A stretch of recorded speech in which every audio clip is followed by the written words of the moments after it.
In today's video, I'm going to teach you how to use Calendly to schedule a meeting. Complete beginner's guide, 5 minutes. Calendly makes booking a time with you simple without all the back and forth emails. Let's walk through setting up a basic one-on-one meeting link you can share right away. Start by opening your browser and heading to calendly.com. On the homepage, click Log In. Enter your email address, then continue. Next, enter your password and continue again. If you're new, you can sign up instead. The flow looks very similar. Once you're in, you'll land on your Calendly homepage, also called the dashboard. This is where your event types live. To create a new booking option, click Create. From the choices, select One-on-One.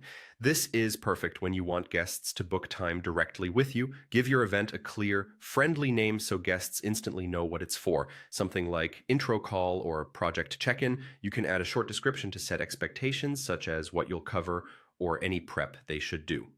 Next, set the duration of the meeting.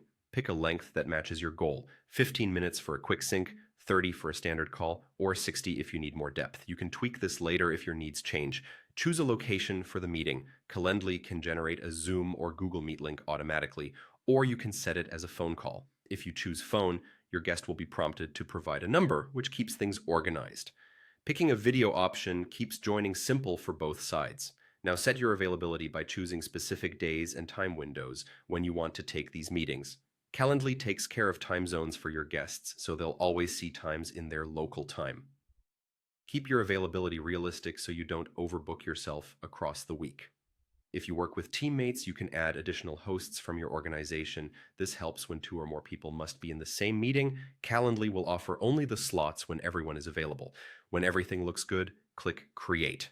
You'll see your new event on the dashboard. To share it, copy the link to your booking page.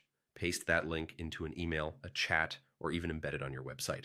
When someone clicks it, they'll pick a time that works, add their details, and Calendly sends confirmations and calendar invites automatically. That's it. Your scheduling link is ready. Keep it handy, share it often, and let Calendly handle the logistics so you can focus on the conversation.